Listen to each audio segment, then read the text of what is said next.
Deception bought her a one-way ticket to the edge of the world. Abigail was never meant to be the bride of Pine Ridge's most fearsome mountain man, merely the sacrificial lamb sent in her runaway sister's place.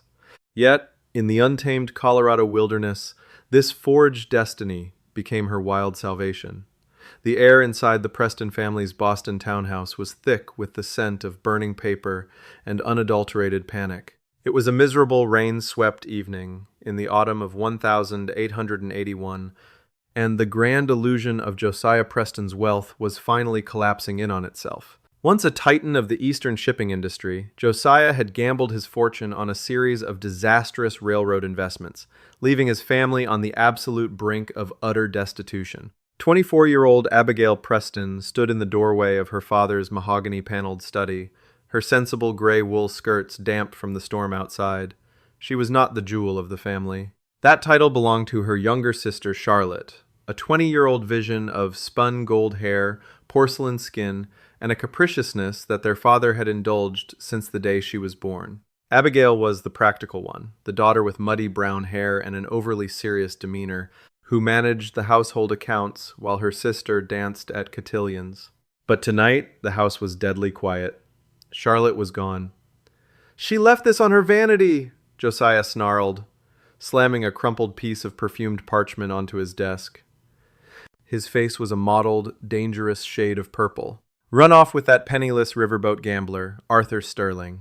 In the middle of the night, the foolish, ungrateful little wretch has doomed us all." Abigail picked up the letter, her heart sinking as she read her sister's flowing, careless script.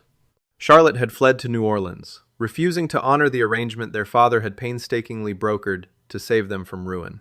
3 months prior, Josiah had answered an advertisement placed in a national matrimonial gazette by a man named Stephanus Boone. Boone was a Colorado mountain man, a wealthy, reclusive landowner who had made a massive fortune in silver and timber, but chose to live far from civilization in the treacherous high country. My 12. In exchange for a substantial dowry that would erase Josiah's crushing debts, Boone demanded a well-bred, beautiful society wife to bring civility to his rugged existence. Josiah had immediately sent a commissioned oil portrait of Charlotte. The mountain man had accepted, wiring the funds to Josiah's creditors with the stipulation that his beautiful young bride be put on a westbound train by October the 1st. Tomorrow was October the 1st. "Father, what will we do?" Abigail asked, her voice trembling slightly. "Mr. Boone has already paid the creditors. When he finds out Charlotte is not on that train—" "He won't find out," Josiah said, his voice dropping to a chilling, measured whisper. He slowly raised his eyes, fixing Abigail with a predatory stare. "Because you are going to get on that train. You are going to wear her clothes, you are going to carry her identification papers, and when you step off the stagecoach in Colorado territory, you will introduce yourself as Charlotte Preston." Abigail recoiled as if she had been struck. "Father, no! I cannot lie to a stranger, especially a man of the frontier. It is fraud. It is a crime. When he realizes I am not the woman in the portrait." "You will tell him the portrait was heavily flattered by the artist," Josiah roared, closing the distance between them and grabbing her by the shoulders. His grip was bruising, his breath smelling of stale brandy and sheer desperation. "You are sisters. There is enough resemblance if you do up your hair and paint your face. Abigail, listen to me. If you do not do this, we are ruined. I will go to debtor's prison. And you will be out on the unforgiving streets of Boston with nothing but the clothes on your back. You will be his wife. You will make him happy. And you will never, ever breathe a word of this to him." Trapped by duty, terror, and the suffocating weight of her father's manipulation, Abigail had no choice. Within hours, she was laced into one of Charlotte's overly restrictive traveling gowns, a lavish concoction of emerald green velvet that made Abigail feel like a child playing dress-up. Her hair was pinned into elaborate, unfamiliar curls, and a heavy veil was draped over her face to hide her lack of resemblance to the golden-haired girl in the painting. The journey west was a grueling, terrifying blur. For 2 weeks, Abigail sat stiffly in cramped train cars, watching the lush, green landscapes of the east give way to the sprawling golden oceans of the prairie, and finally, to the jagged, imposing teeth of the Rocky Mountains. Every clack of the train tracks felt like a countdown to her own doom. She was journeying to the edge of the world to marry a man who was expecting a delicate, beautiful prize. What would a rugged, hardened mountain man do when he realized he had been swindled? The dime novels she had secretly read depicted Western men as lawless brutes, quick to anger and violent in their vengeance. By the time the train deposited her in Denver, and she transferred to a bone-rattling stagecoach headed for the remote mining outpost of Pine Ridge, Abigail was completely exhausted. Her nerves were frayed to the breaking point.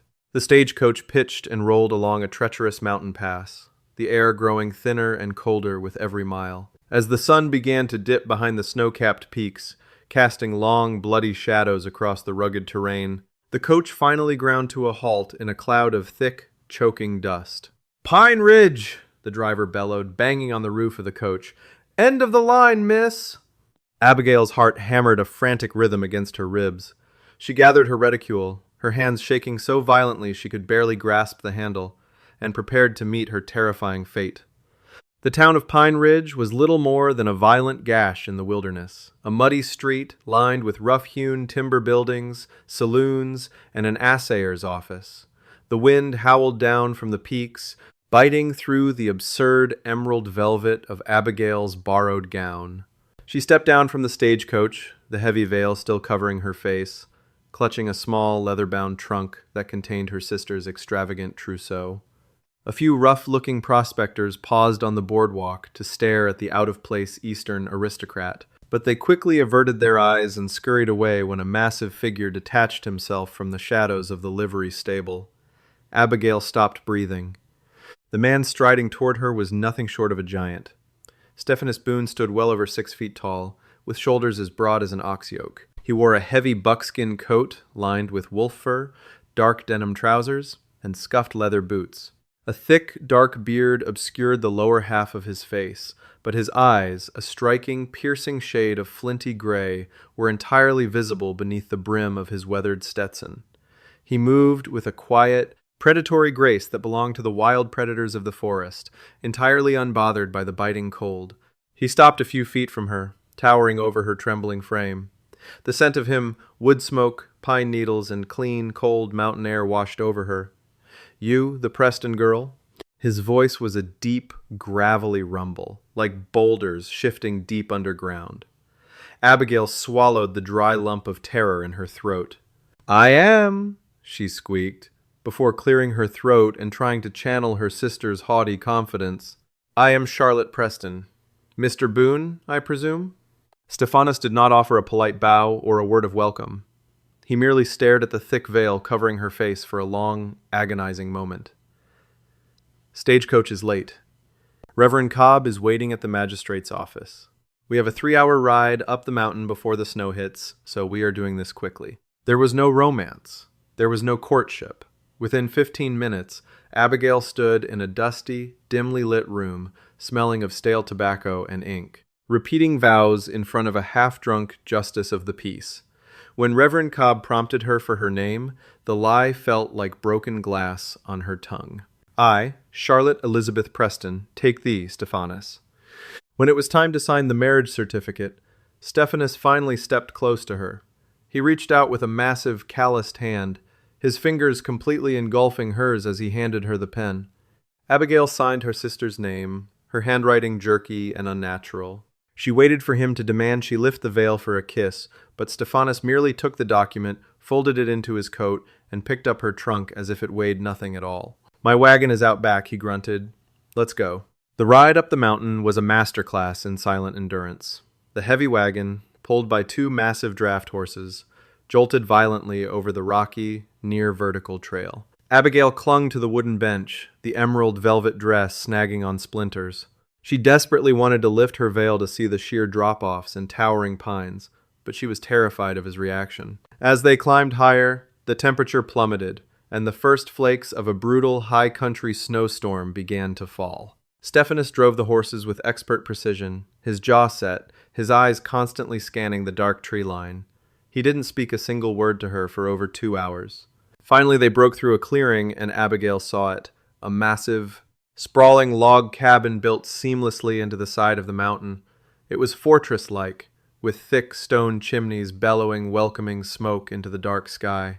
It was undeniably beautiful, a testament to a man who had conquered the wilderness and carved a kingdom out of it. Stephanus brought the horses to a halt, secured the reins, and came around to her side.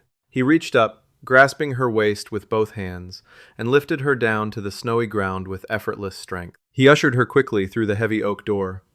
Inside, the cabin was breathtaking. Furs covered the polished wood floors, and a massive fire roared in a stone hearth that took up an entire wall. It was warm, impeccably clean, and smelled of roasted meat and cedar. Abigail stood awkwardly in the center of the room, shivering violently from the cold and the adrenaline. Stephanus walked over to a sideboard, poured 2 fingers of amber whiskey into a crystal glass, and walked back to her. "Drink," he commanded softly. Abigail reached for the glass. As she did, her heavy leather glove slipped off, revealing her bare hand. It was not the soft, pampered hand of a socialite. It was a hand marked by years of needlework, scrubbing, and managing a household calloused on the fingertips, a small burn scar on the wrist from an iron. Stephanus looked at her hand, and then his flinty gray eyes snapped up to her veiled face. "Take off the veil," he said. It wasn't a request. Abigail's heart stopped. This was it, the moment of her destruction.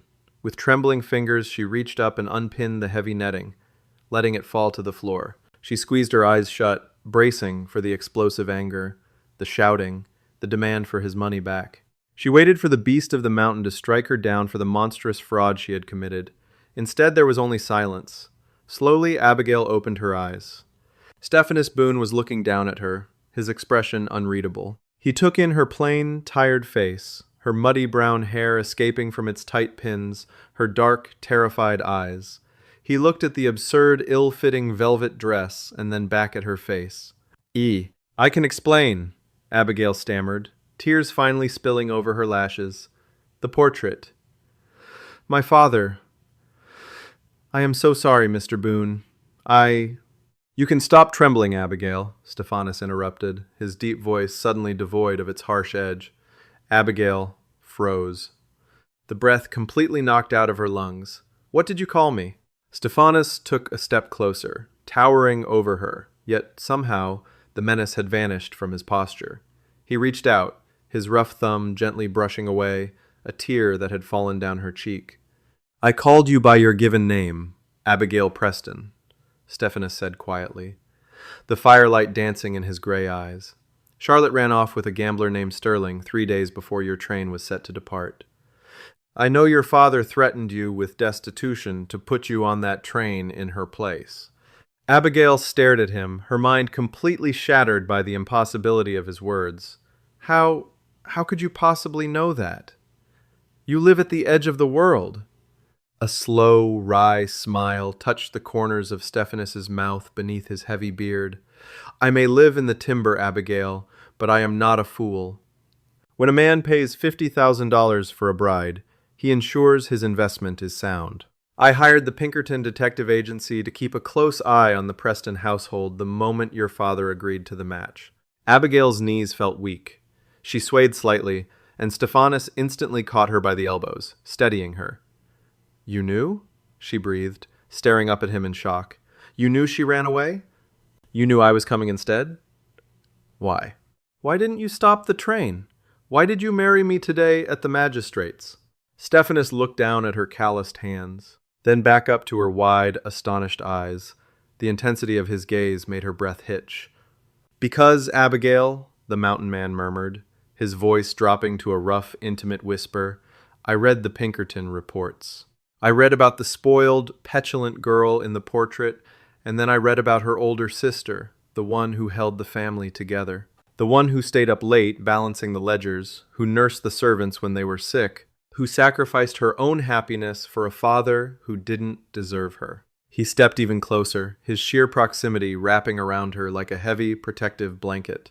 "I never wanted the girl in the painting," Stephanus confessed, his thumb tracing the line of her jaw. "I wanted a woman with enough grit to survive the mountains. When I got word that Josiah was sending you in her place, I let the deception play out. I didn't want the sister in the portrait, Abigail. I wanted the woman standing in front of me." The morning after her arrival at Pine Ridge, Abigail awoke to a world transformed. The brutal snowstorm had passed, leaving behind a blindingly white, silent kingdom of ice and towering pine. She was alone in the massive master bedroom, buried beneath a small mountain of thick bear and wolf pelts. For a terrifying second, the memory of her forgery signing the name Charlotte Elizabeth Preston on a legal document gripped her throat like a vice. But then, the memory of Stephanus Boone's confession washed over her. He knew he had chosen her, not the golden-haired illusion in the painting. When Abigail finally gathered the courage to emerge from the bedroom, she found the heavy emerald velvet gown she had worn the day before folded neatly on a chair. Beside it sat a stack of brand-new garments: sturdy denim skirts, thick flannel shirts, woolen stockings, and a pair of fur-lined leather boots that looked exactly her size. It was a silent, profound declaration. Stephanus did not want a Boston socialite. He wanted a partner equipped for the frontier. Dressed in the practical clothing, Abigail found Stephanus in the great room, meticulously cleaning a Winchester rifle by the roaring hearth. He looked up, his flinty gray eyes warming as they took in her appearance. "Fits better than the velvet," he noted, his deep voice holding a trace of amusement. "Considerably," Abigail replied, her hands smoothing the denim. She took a breath, the unsaid words between them heavy in the cedar-scented air. "Stephanus, what happens now?" "The marriage lines. I signed them under my sister's name. In the eyes of the law, you are married to a ghost. I am guilty of federal fraud." Stephanus set the rifle down and stood, closing the distance between them. "The law in the Colorado Territory is what a man makes it, Abigail. But to protect you, I already had my attorneys in Denver drafting a quiet amendment to the certificate. A clerical error, they will call it. You are my wife. There is no fraud, only a father's greed that we outmaneuvered." The winter of 1881 set in with a vengeance, isolating the cabin from the rest of the world. It was during these long, snowbound months that the true foundation of their relationship was forged. There was no awkwardness, only a steady, growing, mutual respect that slowly blossomed into a fierce, unspoken passion. Abigail discovered that Stephanus was not the uneducated brute her dime novels had depicted. He was a voracious reader, his shelves lined with everything from Greek philosophy to modern engineering texts. He had been a sharpshooter in the Union Army, a man who had seen too much blood and sought the pristine, unforgiving silence of the mountains to cleanse his soul. In return, Abigail took over the chaotic ledgers of his sprawling mining and timber empire. Her sharp, analytical mind, the very trait her father had despised, became Stephanus's greatest asset. She found discrepancies in the supply chains, optimized the transport routes for his silver ore, and saved him thousands of dollars before the spring thaw even began. One evening, as they sat by the fire reviewing the assay reports for Stephanus's largest operation, the Silver Queen Mine, Stephanus reached across the heavy oak table and stilled her hand, his thumb gently tracing the ink stains on her fingers. "You have a brilliant mind, Abigail," he murmured, his gaze dropping to her lips. "I spent $50,000 to clear a tyrant's debts, and in return, I was given the most valuable treasure in the Rockies." When he kissed her for the first time, it was not the polite, chaste peck of Boston society. It was consuming, rough, and entirely possessive. The mountain man had claimed his bride, and Abigail surrendered to it completely, her heart finally wild and untethered. But the isolation of winter could not last forever. When the ice finally cracked and the mountain passes opened in April of 1882, the outside world and the consequences of Abigail's past came clawing at their door. The trouble did not begin with a letter, but with the violent arrival of a mud-spattered stagecoach in the town of Pine Ridge. Stephanus had ridden down the mountain to the assayer's office, leaving Abigail at the cabin to tend to the spring planting in the greenhouse. The muddy streets of the mining outpost were teeming with prospectors, gamblers, and opportunists, eager to make their fortune after the long freeze. As Stephanus stepped out of the assayer's office, a sharp, heavily accented voice called out over the din of the boardwalk. "Well, well, if it isn't the Lord of the Mountain himself." Stephanus turned slowly. Standing near the saloon doors was a man dressed in a sharp, albeit dust-covered pinstripe suit. He possessed the slick, rat-like demeanor of a man who made his living off the misfortune of others. Clinging to his arm, looking infinitely older and decidedly haggard, beneath a battered silk hat, was a woman with spun gold hair, Arthur Sterling and Charlotte Preston. Stephanus's hand instinctively drifted toward the Colt revolver at his hip, his eyes narrowing into dangerous slits. He recognized the woman instantly from the oil portrait that had burned in his hearth months ago. "Mr. Boone, I presume?" Arthur said, flashing a venomous, gold-toothed smile. He stepped forward, dragging a trembling Charlotte with him. "Allow me to introduce myself.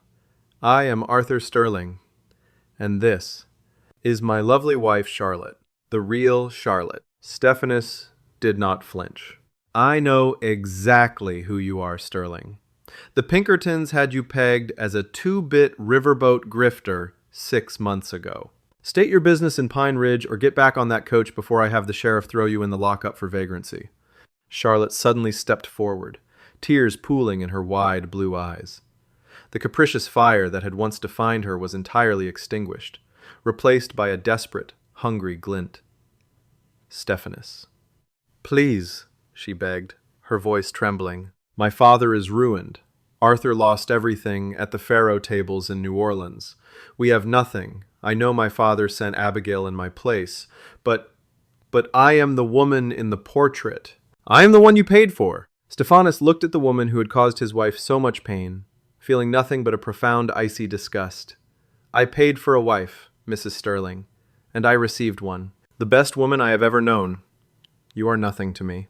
Arthur's smug smile vanished, replaced by a vicious sneer. He pulled a folded piece of parchment from his breast pocket and waved it in the crisp mountain air. "That's a very touching sentiment, Boone," Arthur spat, "but the law doesn't care about sentiment." I paid a visit to the magistrate's office here in town, took a little peek at the marriage register. Your wife signed the certificate as Charlotte Elizabeth Preston. Arthur took a step closer, lowering his voice to a lethal, extortionist's whisper. "Now, seeing as how the real Charlotte was already legally married to me in a Louisiana parish a week before that certificate was signed, your mountain wedding is null and void. But worse than that, it's federal forgery, a felony." Stephanus's jaw locked, the muscles ticking dangerously. "I've also been doing some reading on your silver claims," Arthur continued, his eyes gleaming with greed. "The massive new vein at the Silver Queen? You filed that deed jointly under your name and your wife's legal name. If your marriage is a fraud, the deed is contested. The federal courts will freeze your assets, seize the mine, and throw your beloved Abigail in a federal penitentiary for identity theft." "What do you want, Sterling?" Stephanus growled, his voice a low, terrifying rumble that made Charlotte physically recoil. $100,000, Arthur demanded, his bravado barely masking his desperation. "In bearer bonds. You pay us, and Charlotte and I disappear to Mexico. We take the secret to our graves. You refuse, and I walk straight to the federal marshal in Denver. I'll see your empire burn and your fake bride in chains." Stephanus stared at the grifter, the cold, calculating mind of the Union sharpshooter taking over. He knew Sterling wasn't bluffing. The legal loophole was a genuine threat to Abigail's freedom and their livelihood. "You will have your answer by tomorrow at noon," Stephanus said, his voice entirely devoid of emotion. "Do not come up the mountain. If I see your face near my property, Sterling, I will not hesitate to bury you under it." Stephanus turned on his heel and swung up onto his massive draft horse, spurring the beast up the treacherous trail toward home. The storm had broken, but the true battle for his wife's life had just begun. Stephanus rode his massive draft horse back up the treacherous, winding trail to the cabin, the icy spring wind whipping against his heavy buckskin coat. His mind, honed by the brutal survival tactics of the Union Army and the unforgiving wilderness, was already moving 10 steps ahead of Arthur Sterling's petty extortion scheme. Sterling thought he held the winning hand, but he had gravely underestimated the mountain man, and he had entirely underestimated Abigail. When Stephanus pushed open the heavy oak door of the cabin, the warmth of the roaring hearth washed over him, completely at odds with the frigid rage freezing his veins. Abigail was at the massive dining table, her sleeves rolled up, her fingers stained with ink, as she meticulously calculated the quarterly yields from the Silver Queen mine. She looked up, her warm brown eyes crinkling at the corners in a welcoming smile that made Stephanus's chest tighten. The assay office must have been busy, she said, setting her pen down. But as she took in the rigid, dangerous set of his jaw and the storm brewing in his flinty gray eyes, her smile vanished. Stephanos? What happened? Are the silver prices dropping? Stephanos removed his Stetson, hanging it on the iron hook by the door. He crossed the room, pulling a chair out and sitting across from her. He did not believe in sheltering his wife from the brutal realities of their world. She was his partner, and she deserved the unvarnished truth. Arthur Sterling is in Pine Ridge. Stephanos stated, his voice a low, gravelly rumble, and he brought Charlotte with him. Abigail visibly recoiled, the color draining from her face, leaving her as pale as the snow melting outside. Her hand flew to her throat. Charlotte? Here? How? How did they find us? Sterling is a rat, and rats have a way of sniffing out the largest granary, Stephanos replied grimly. He relayed the entire confrontation outside the assayer's office, the threats, the demand for $100,000 in bearer bonds, and the devastating revelation about the date on the marriage certificate. As Stephanos spoke, Abigail's worst fears, the ones that had haunted her sleep since she first boarded that westbound train in Boston, materialized into a suffocating reality. She stood up abruptly, her chair scraping harshly against the wooden floor pan. She began pacing the length of the hearth, her breathing shallow and erratic. Federal forgery, she whispered, her voice trembling. She stopped and looked at Stephanos, her eyes wide with a terror he had not seen since her first day on the mountain. He is right, Stephanos. The law is absolute. I signed her name. The mining deed is tied to that fraudulent signature. They will take everything you have built. The Silver Queen, the timber tracks, this cabin. She squeezed her eyes shut, a tear escaping and tracking through the ink smudge on her cheek. I will pack my trunk. If I leave tonight, if I disappear into the territory, Sterling will have no leverage. You can dissolve the deed, refile it under your name alone, and claim I deceived you. You must protect your empire. In a fraction of a second, Stephanos crossed the room. He grabbed her by the shoulders, his massive hands warm and incredibly firm, halting her frantic pacing. Do not ever speak of leaving me again, Stephanos commanded, his voice vibrating with a fierce, possessive intensity that made the breath catch in her throat. My empire is nothing but rocks and wood without you to share it. You think I would surrender my wife to a riverboat grifter? You think I am defenseless? Abigail looked up at him, her heart hammering against her ribs. But the certificate— I told you months ago, Abigail, I am not a fool, Stephanos interrupted softly, his thumbs brushing the tension from her shoulders. When my attorneys in Denver filed the amendment to fix the clerical error of your name, I anticipated a potential legal dispute. I didn't just have the local magistrate sign off on it. I called in a favor from a man whose life I saved during the war at Gettysburg. Stephanos walked over to his heavy iron safe in the corner of the study. He spun the dial, pulled open the heavy door, and extracted a thick, leather-bound folio. He tossed it onto the oak table. That amendment to our marriage certificate, officially recognizing Abigail Preston as my legal and lawful wife, was signed, sealed, and entered into the federal record last November by none other than Frederick Pitkin, the governor of the state of Colorado. Stephanos offered a cold, predatory smile. Sterling's copy in the local registry is outdated by 6 months. Abigail stared at the folio, her mind spinning as the heavy weight of inevitable doom began to lift. Then, we are safe? He has nothing? He has worse than nothing, Stephanos corrected, his eyes gleaming with a lethal, calculated intellect. Sterling threatened to expose you, but I've had the Pinkerton Detective Agency tracking him since the day Charlotte ran off with him. A man like Sterling leaves a trail of slime wherever he goes, and the Pinkertons found something infinitely more valuable than a forged signature. Stephanos opened the folio and slid a telegraph transcript across the table toward her. Abigail picked it up, her eyes scanning the staccato, typewritten text originating from a Pinkerton office in St. Louis. Target: Arthur Sterling. Real name: Arthur Penhaligon. Currently married to Margaret Penhaligon, residing in Missouri. Marriage: recorded 1,878. No divorce filed. Bigamy confirmed. Abigail gasped. her hand covering her mouth as the staggering reality set in. He was already married. His marriage to Charlotte in New Orleans is completely legally void. Stephanus finished, his voice hard as iron. Charlotte isn't a wife. She's a mistress to a con artist. They tried to build a blackmail scheme on the foundation of a marriage that never legally existed. The terror in Abigail's chest was suddenly replaced by a surge of righteous, searing anger.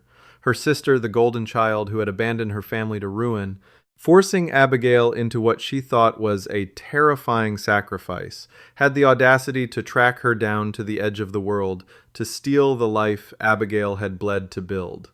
"What do we do?" Abigail asked, her voice losing its tremor, replaced by a steely resolve that mirrored the mountain she now called home. "We go down to Pine Ridge tomorrow at noon," Stephanus said, reaching out to tuck a stray strand of brown hair behind her ear. "And we show Arthur Sterling exactly what happens when you threaten a mountain man's wife." The following day at noon, the muddy thoroughfare of Pine Ridge was uncharacteristically quiet. An overcast sky threatened spring snow, keeping prospectors inside the saloons. Arthur Sterling stood outside the hotel, smoking a thin cigar with arrogant ease. Beside him stood Charlotte, bundled in a worn coat, her once radiant face pinched with anxiety and the harsh reality of life on the run. As the clock struck 12, Stephanus Boone's heavy timber wagon rolled down the street. He was not alone.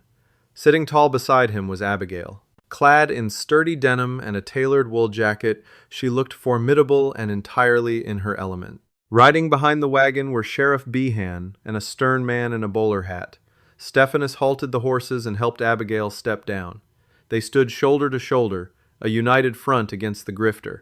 Arthur's smug smile faltered at the sight of the lawmen, but he tossed his cigar into the mud. A heavy escort for a simple transaction.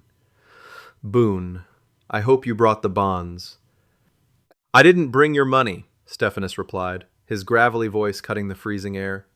"I brought your reckoning." Charlotte pushed past Arthur, her eyes wide. "Abigail, please, you have to understand. We are destitute. Father disowned me. Surely you can spare."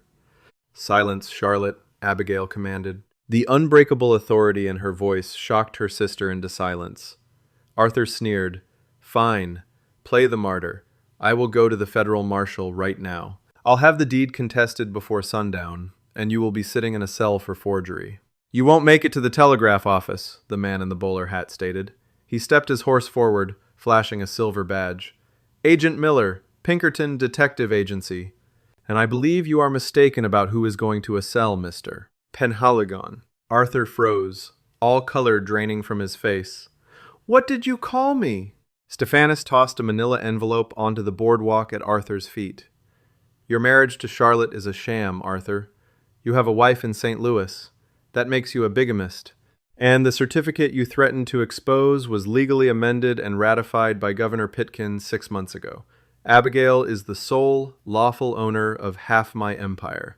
Arthur stared at the envelope, his extortion plot crumbling.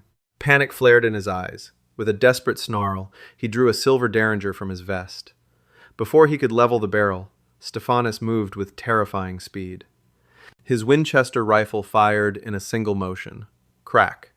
The bullet shattered the boardwalk inches from Arthur's boot. Arthur shrieked, dropping the gun as Sheriff Behan tackled him into the mud, snapping iron cuffs onto his wrists. "Arthur Penhaligon," Sheriff Behan growled. "You are under arrest for extortion, fraud, and bigamy. You'll be breaking rocks at the territorial prison for 20 years. Charlotte stood paralyzed in horror as Arthur was dragged away. Entirely alone in the freezing mud, the golden child broke. She sank to her knees before her sister, weeping uncontrollably. "Abby, please," Charlotte sobbed. "I have nothing. I am your sister. Do not let me starve." Abigail looked at the girl who had traded her family for an illusion.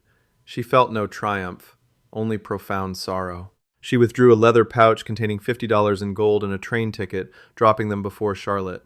"You are my sister, and I will not let you die in the streets," Abigail said with absolute finality. "This will get you to Massachusetts. Support father. But never contact me, or my husband, again. The sister you knew died the day you forced her onto that westbound train."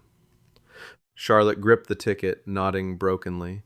Abigail turned her back on her past, taking the arm of the fierce mountain man who knew her true worth. As their wagon climbed back toward their fortress in the clouds, the snow began to fall, burying the sins of the past and blanketing their wild, untamed kingdom. If you were captivated by Abigail and Stephanus's untamed frontier romance, don't let their journey end here. From a desperate deception to an unbreakable mountain bond, their story proves that true love is the greatest treasure in the Wild West. Hit that like button, share this video with your fellow romance lovers, and subscribe to our channel for more thrilling, heart-stopping historical dramas. See you in the next tale. Hi, my name is Ivy Duck Devotion, the owner and manager of Ivy Duck Devotion. After watching the video, she was sent instead of her sister as a mail order bride. The mountain man saw her and chose her forever. I really like to know what you think. How did this story make you feel? What touched me most about this story was the idea of being accepted for who you truly are, especially when life doesn't go the way you expected. There's something emotional about two people finding comfort and connection in such an uncertain situation. The mountain man could have focused on disappointment or appearances, but instead, he saw the person standing in front of him. And I think that's what gave the story its heart. Do you think real love can begin in unexpected circumstances? And have you ever had a moment in life where something that seemed like a mistake ended up leading you somewhere better? Stories like this remind me that sometimes people just want to feel chosen, understood, and valued for who they are deep down. If this story stayed with you after the ending, I'd love to hear your thoughts in the comments. And if you enjoy heartfelt mountain man stories like this one, feel free to like and subscribe for more whenever you're ready.